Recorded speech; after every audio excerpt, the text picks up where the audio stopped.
Welcome to the Coast to Coast podcast, brought to you by Play Picks and the Lines.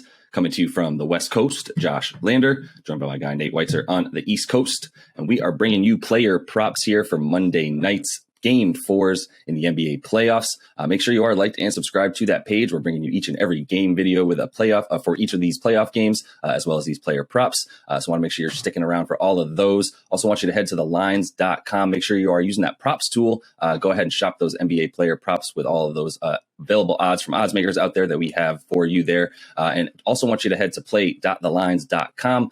That is where we're giving you the opportunity to win a $25 gift card to Amazon if you do get all of those picks correct in that NBA Daily Pick'em Challenge. And as always, if you do still need a FanDuel or DraftKings account, head to FDPicks.com or DKPicks.com. Find those listings in your area, such as what we've got for player props. Nate, let's get into it.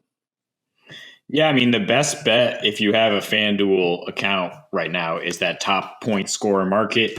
In the Bucks Celtics game, Giannis, I said last night, was plus 100 to lead the game in scoring. It's now minus 105. Hopefully they don't pull it like they did with the Ja Morant market in Game 3, because they realized that was so obvious that he was going to lead the team in scoring, the game in scoring.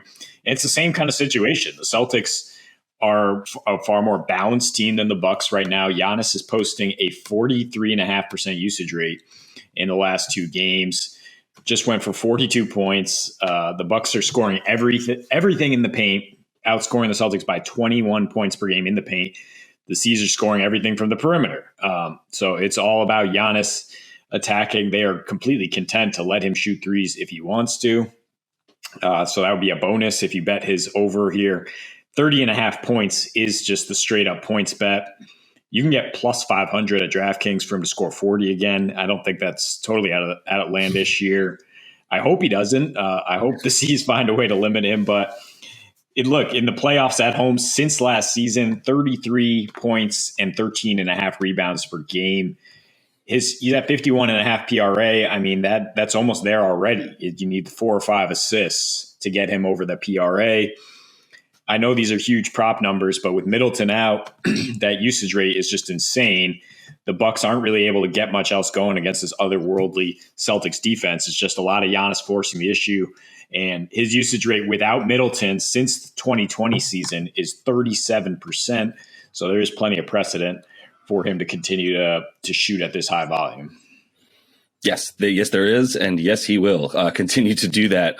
There's no reason to think that the game plan changes at all. I mean, he was still a very efficient, 16 of 30, I believe. He shot better than 50% from the field. So yeah, he had 30 field goal attempts, 16 of 30.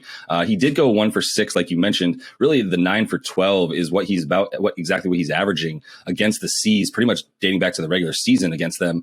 So you have to like that for him if he's going to continue to get those 12, especially at home, as we talk about.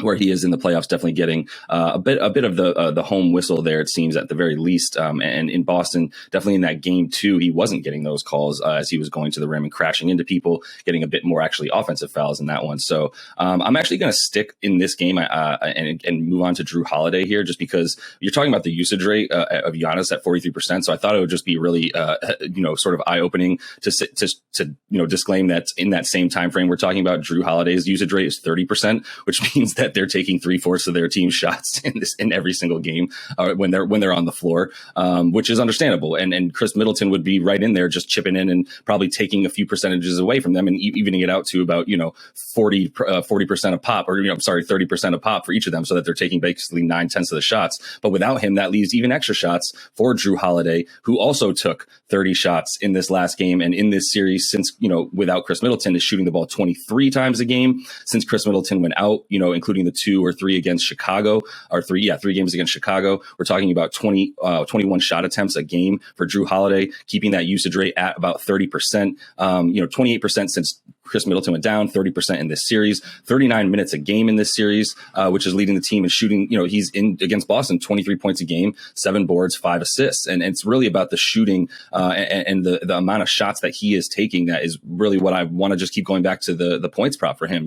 He's a guy that all season long you could find various ways to bet different props for him as he fills up all the stats. But this is one where he just keeps shooting the ball because he knows he's second banana, as we say. And there's really not even in a close third banana right now. I mean, they don't seem to have the same level of trust in Grayson Allen and Pat Connaughton. And obviously they're not playing against the Bulls perimeter defense right now. They're playing against the Celtics perimeter defense, which is the best in the league and has been all season, even before they turned it up a notch into one of the best defenses we've seen in recent history. So I think Drew's going to continue to do that. They know, he's going to continue to shoot the ball as much as he has. He hasn't been putting up very efficient numbers at all. But at least from three since Middleton went down, we're talking about 3.5 made threes on just over 7 attempts, which is obviously a very, very good percentage for him. So he's still hitting that three at a nice clip that makes you, continue to like 20.5 points for him. It's just still too low in my opinion, as I think he's going to continue to get 21, 23, 25-ish points a game in this series. And as we talk about these two guys taking all the shots for the Bucks, I think it's an opportunity to take some unders on their role players who just aren't getting many opportunities, or guys like Wes Matthews who aren't asked to do anything. 5.5 points is his prop, but he does not have more than 5 points in any game this series, despite playing about 30 minutes per game.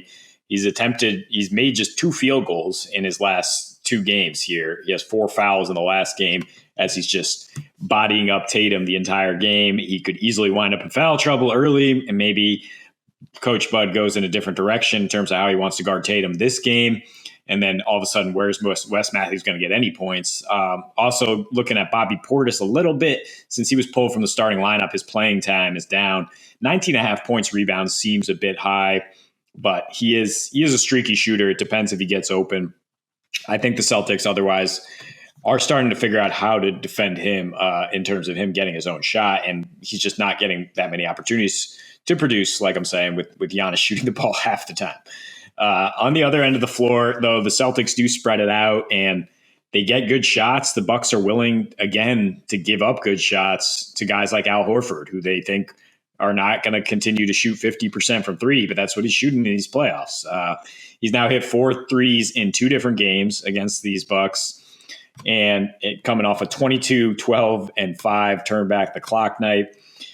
His PRA is only 24.5 here, minus 104 at FanDuel. I like the all-around production. Don't mind 11.5 points. I think maybe the best bet, though, is plus 215 for him to hit 3 triples. Like I said, he's hit 4 in a couple games. I think he can get to 3 here because the Celtics are scoring 48% of their points from beyond the arc in this series. They're not attacking. Horford doesn't really attack down low that much at this stage in his career.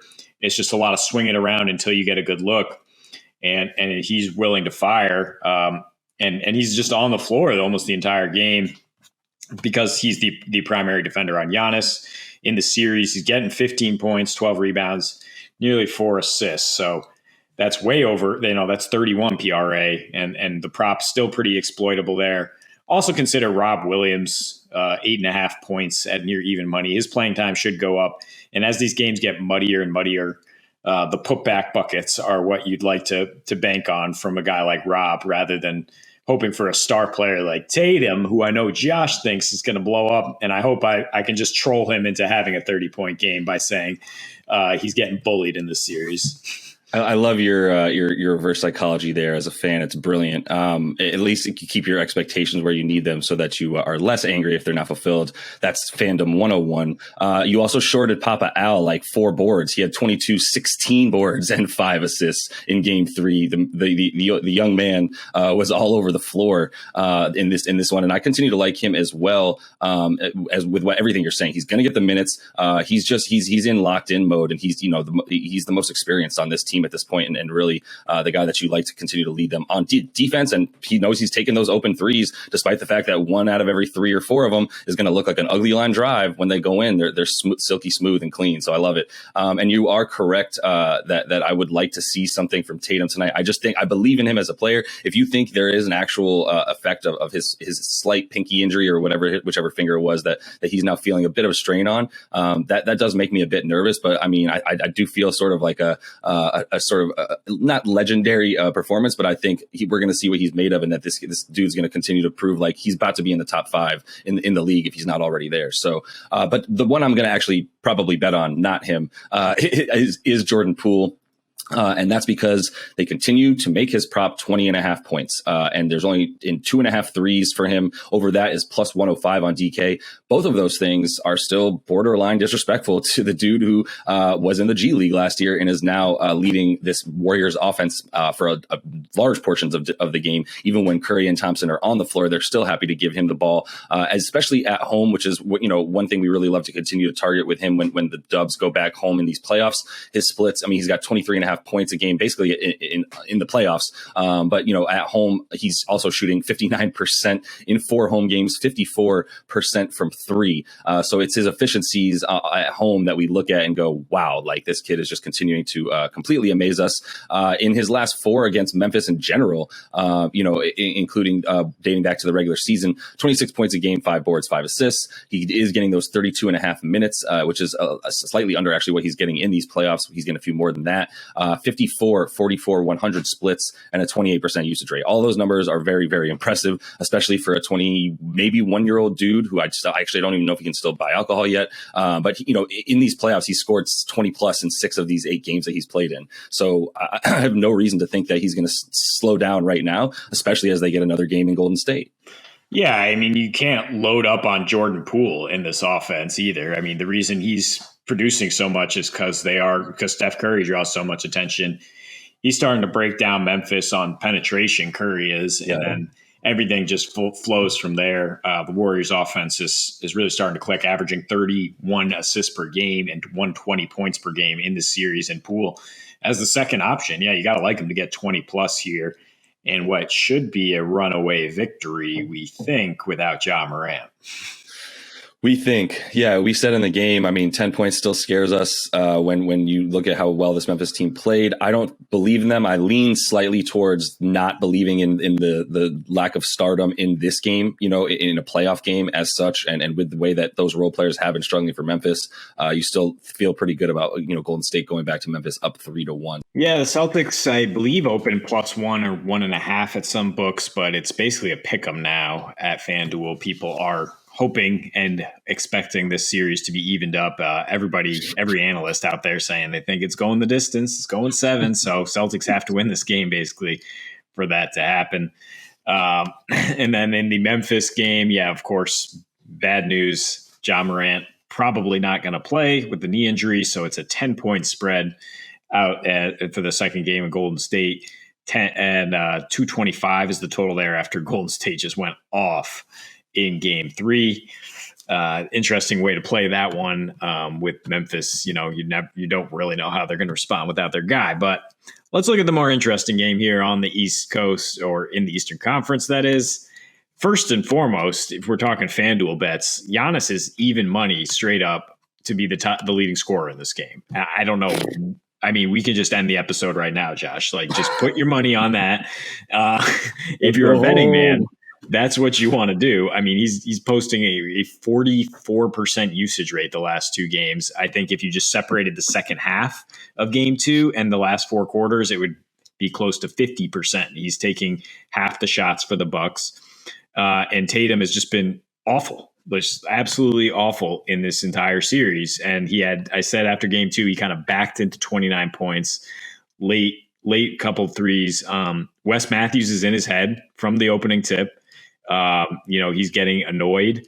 He's getting off his game, and then he's spending way too much time focusing on the refs, and everyone on Boston is. Like, I mean, that's going to be a main point of emphasis, you think, behind closed doors, about concentrating on the game and not how this game's going to be called, because it is incredibly difficult to officiate with Giannis out there. I mean, aside from how the entire team plays, just the way Giannis plays, which just say, it was a nice Sunday afternoon, or it was Saturday this week, watching him run for 240 yards and 3 touchdowns through the defense, and then get away with a flagrant on Tatum, 2 goaltends, I believe, and a charge so egregious that Hubie Brown on air went, oh, twice, as he just shoved Grant Williams twice, and the refs told Udoka, he has to fall down. Like, that's some rec league. And just one more thing on the officiating, which was terrible both ways, by the way, that the Celtics shot 17-0 on free throws down the stretch. That's a terrible mark as well. But that no call on Smart to say we're not giving you 3 free throws, that's some more rec league officiating. That's like what the refs do when they don't want to work overtime. They're like, no, we're not giving you 3 free throws. We don't want this game to be tied. Just an utterly absurd call when he was just like completely going right up. I mean, you see it all the time, but we're focusing on game 4 here. We are talking numbers, and once again, it's the battle of paint points versus 3-point shooting. Neither team could hit a 3 in game 3. Once again, under. I think the Bucks are 9-0 to the under now in these playoffs. Can Boston keep Giannis out of the paint, or at least limit him enough to be in this game? I mean, that probably not, to be honest. He's going to get his, and I think the Bucks are due for some positive regression shooting the ball. So honestly, I think I'm going to zag here and say we finally go over in one game. If we are looking at things, I mean, the total is not dropping that much. It's only 212 now, but I think eventually these teams are going to find some rhythm despite the physicality. I mean, all the emphasis on the officiating after that game, maybe there's going to be a lot more free throws too, both ways. A lot more emphasis in terms of not being able to hold and check people up at the perimeter, and that would definitely free up Tatum because he's getting bullied out there. Like he's been kind of tucking into his shell, and like I said, just focusing on what the refs aren't calling for him, and he's not being productive. But Jaylen Brown has picked up the slack, that's for sure. 29 points with a 129 offensive rating the last 2. The Celtics looking much better with Smart out there. We saw what Horford did. So I mean, it's going to be a close game down the stretch. Absolutely. I don't think I'm qualified to bet on the money line here because I just so badly want the Celtics to even the series. But if you do agree that they're going to even it, still looking at the series prices here, it's plus 125 for this to go the distance. It's plus 500 for the Bucks to win a game 7 at the Garden. That's been the same basically since, and plus 250 for the Celtics to hold on in 7. I think either of those outcomes are definitely possible here. These teams are just battling so hard, and the defense is so good in this series that any game could go either way. It could, but like it's for Boston, it is super dependent, man, on Tatum, and it's not like we haven't been talking about the dependency that they have on Tatum, and I still don't even see it as a huge crutch because he is a superstar, and it's not like you should be the game plan should be that he's heavily participating, and what's interesting is he started poorly in all 3 games, just very poorly. And it's what you called out to me after game 1. You're like, man, Wes Matthews doesn't care if he gets 3 fouls in the first quarter. He's in his jersey from the jump, right? A lot of times you see guys just kind of like playing off at first, letting guys get shots off. If they make it, then they get in their jersey. It's like, no, from the jump, Tatum has Wes Matthews. He's wearing him like a chain, right? Like it's a part of him at that point. So that's why he's out there, man. Wes Matthews is barely shooting. He's hitting a couple nice threes, but I mean, he's basically PJ Tucker from last year in the way that they game planned around KD. This is the same thing. And Jaylen Brown is doing very nicely. It's the reason that they were even able to keep this game close and that they were able to come back. And look, I would agree with you. This was so bad both ways. I would say, the C's definitely benefited, especially in that second quarter when they made their run from just a ton of free throws and a ton of sort of, choppiness. And they were sort of calling that offensive foul on Giannis in the second quarter. Then they weren't afterwards. I would just say there was a couple times where I was like, yo, Grant Williams, you do got to go to the floor, man. Like, I know you're taking a giant shoulder to your chest, but like, you do got to go to the floor, and then you get the call. That's all I'm saying.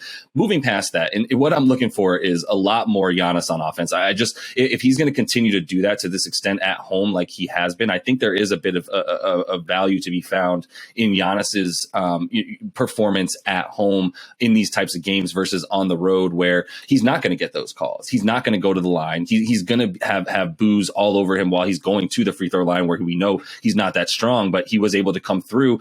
He's been averaging about 8 for 12 or 8 for 13 roughly against the Celtics this season from the line. And that's what you saw in that last game, 9 for 12. That's huge, man. And the lack of turnovers. I mean, 3 turnovers. I know that sounds like a lot very often, especially, what do you have in this game? Like 6 assists. So a decent 2-to-1 assist to turnover ratio, but really it's not bad when you look at the way that he's playing and that usage rate and the amount that the ball is in his hands at the top of the key. I'm fine with the 3 turnovers, especially when, you look at what they've been doing, getting back on defense and keeping the C's from getting those fast break points and points off of turnovers, which they started to do a lot better job of after they got rid of Dennis Schrader and brought Derek White in. And that's not necessarily what they've been able to do against this Bucks team. And look, this is, like you said, people probably see me laughing while you're talking, because what you guys are witnessing is Nate talking logically. He's saying things that I agree with a lot in terms of a bit of a regression and uptick positively for the C's.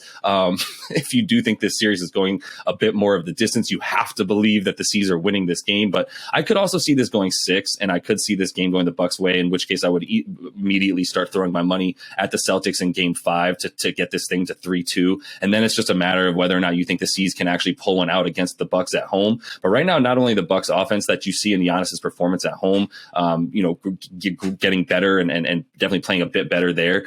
You also see their defense, man. And that's something that we just continue to not talk about, I think, because we sort of poo-pooed the Chicago Bulls offense, especially when Zach LaVine got hurt in that series, in a way that we didn't give Milwaukee any credit for good defense. We just said the Bulls didn't have what it takes on offense. But seeing what they're doing in this series, the way that they are game planning for Tatum and playing him tough, look, I mean, they're causing him to make decisions that I wouldn't want to have to make, where it's like, we're not giving you a 3.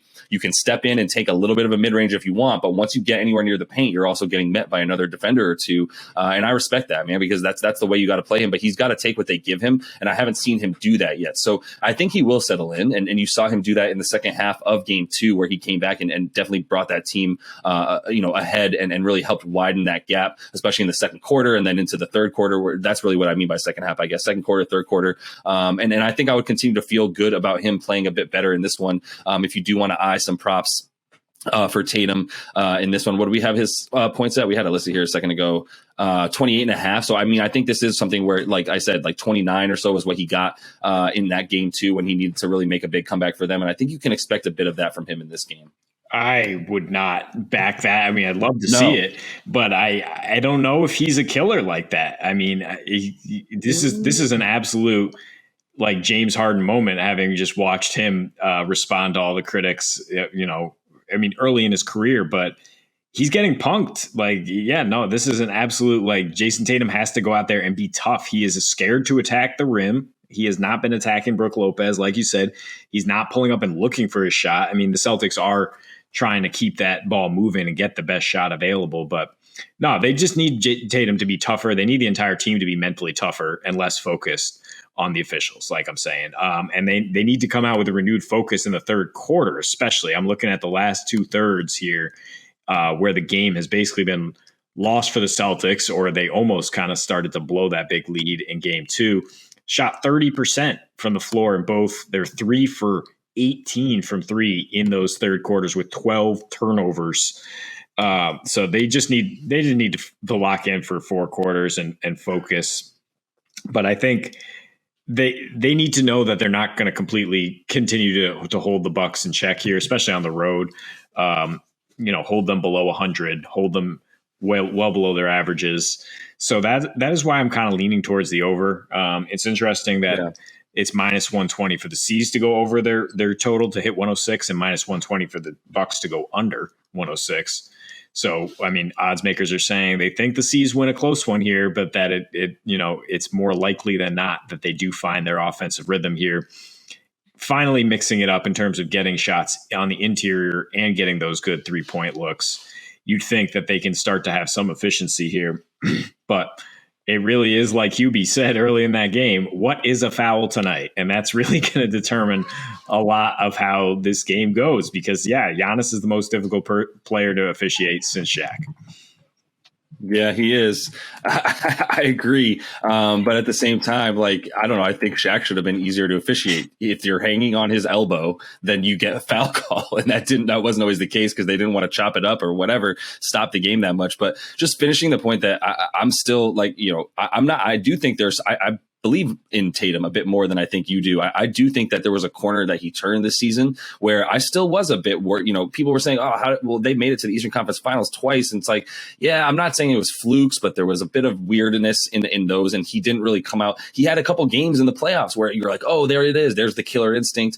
Game 6s, you'll remember. But then when it came to, the conference finals or games where he met teams like the quality of the Bucks right now, right, he didn't bring it. I think this season, the way that he'd stepped up his game since January, once I think is when he really got past COVID, which he also had once again at the very beginning of the season. I think it affected him a ton in a way that he was making a sort of leap and he didn't. And I'm just really defending my idea that he gets close to 30, if not 30 points tonight, to be honest with you, because I do believe in him. I just wanted to make that and clear. I want to defend him too. I don't want to say I'm slandering him and that he's not a killer. He did step up in a series with the Nets. He can win a finesse game and be a killer mentally. What I'm saying is I don't think he's at that point where he can handle physicality like this series is right now. And I've seen him struggle against the Heat the same way, just not having the willingness to go in there and attack relentlessly. And he's also dealing with a wrist injury, which is when I brought up that flagrant that Giannis got away with, or that just, kind of annoying Dylan Brooks-esque chase down when he was out of the play to hurt that wrist further. Yeah. That's just something to monitor, is why I'm not really going to put a lot of my money on Tatum. Game 4 we have here on Monday night. Memphis looking to try to stay even with the Dubs after going down 2-1. More importantly, Ja went down in that one, as we saw a bit of weirdness online as he seemed to think that Jordan Poole had done something intentionally, then quickly deleted that tweet, realizing there was no way Jordan Poole was strong enough to rip his knee out of its socket with his bare hands.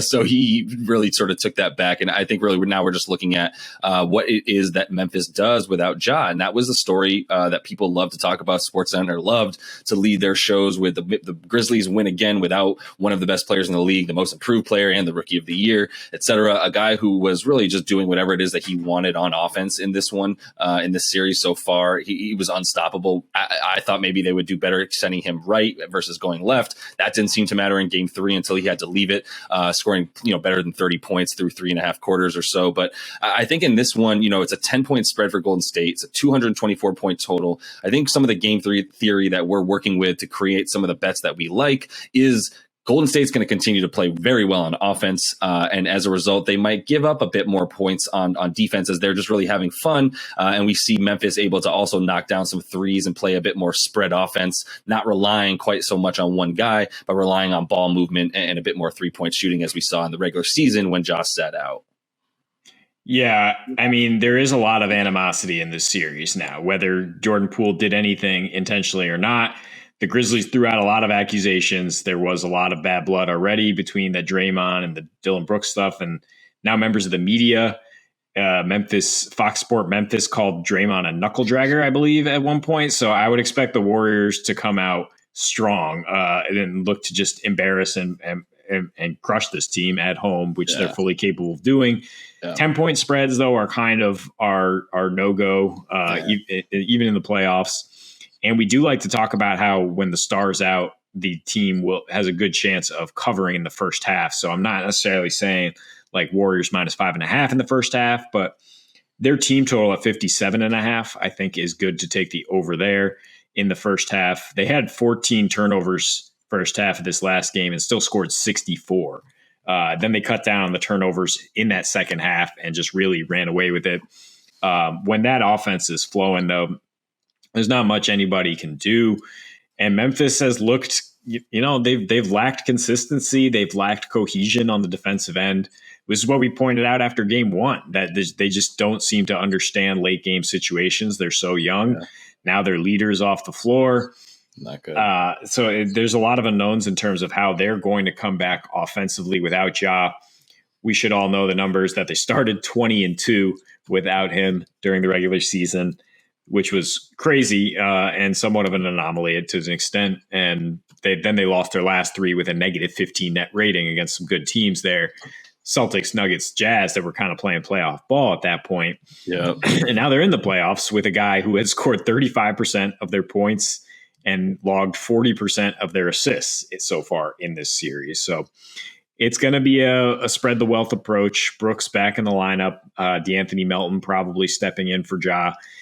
And I do think they'll be able to keep this keep the points flowing enough late in this game, even if it is sort of garbage time at that point, that I would feel better about a teaser with the Dubs at -6 and the over than at like 221 or so.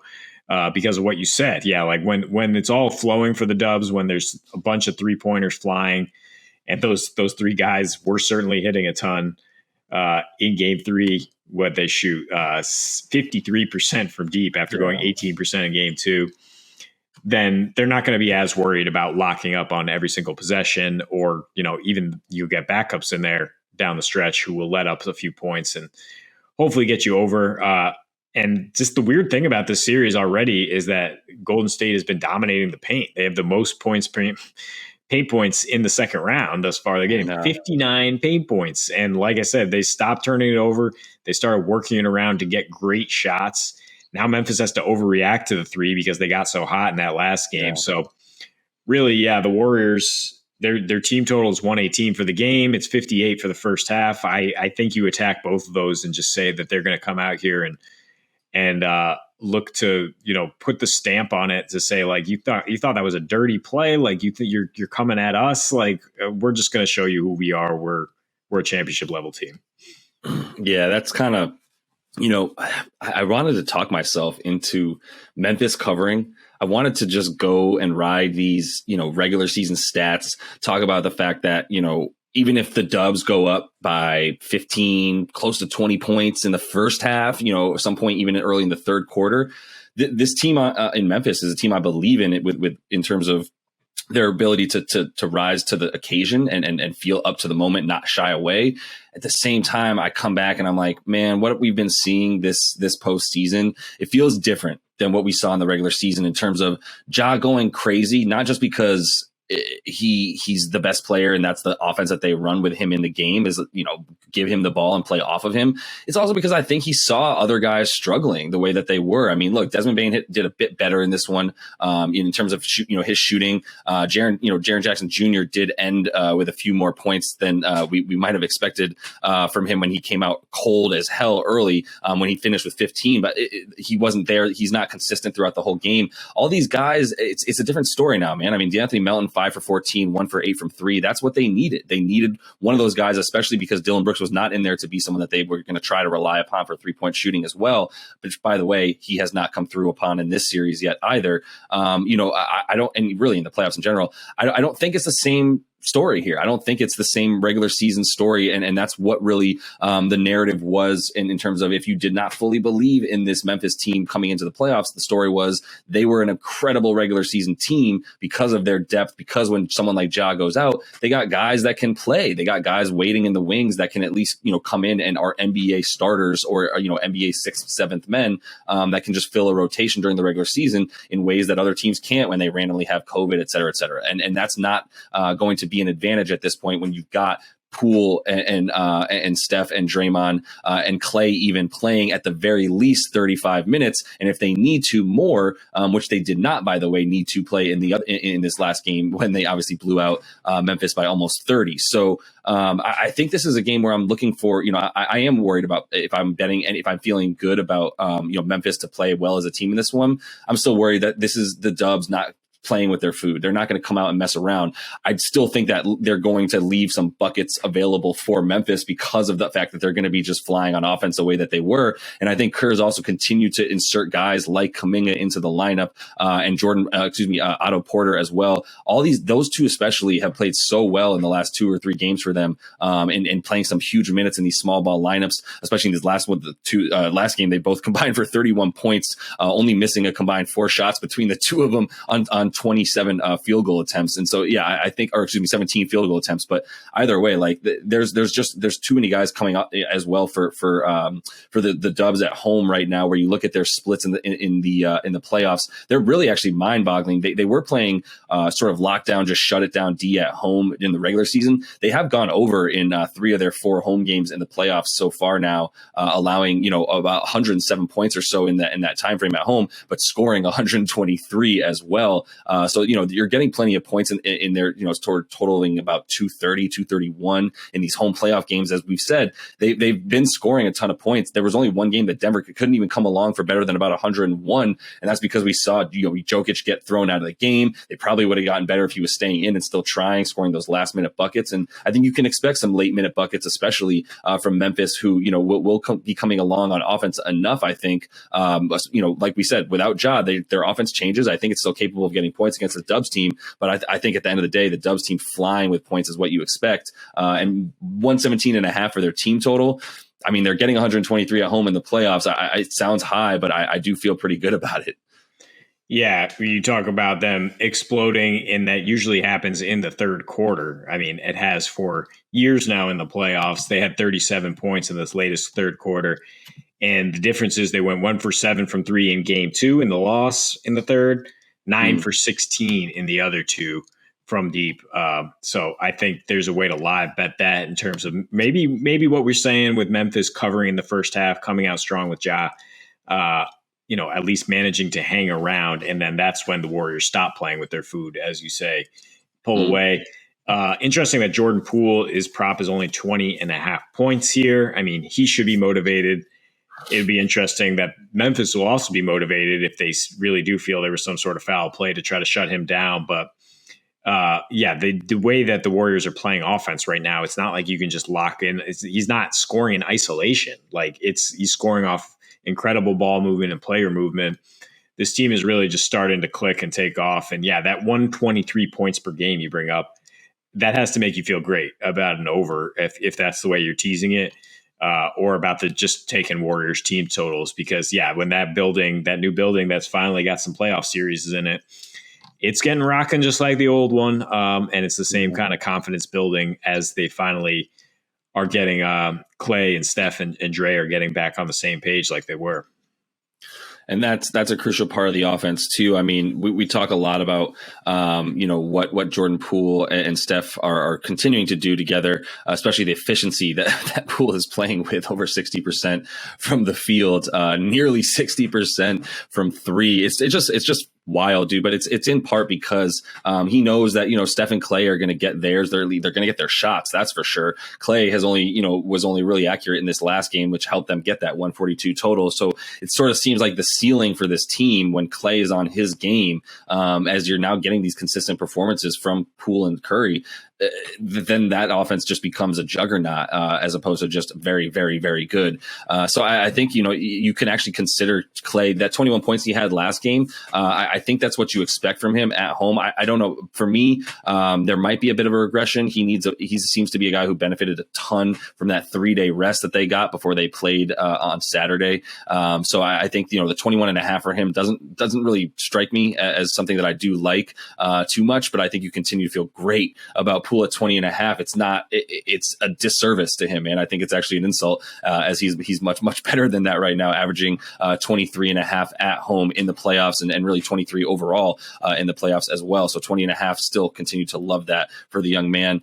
And that is all the time we have for you guys in this one. Make sure you are liked and subscribed to that page. Continue to follow along with us as we are bringing you each and every playoff game here with a video, as well as those player props. So until we see you next, happy betting.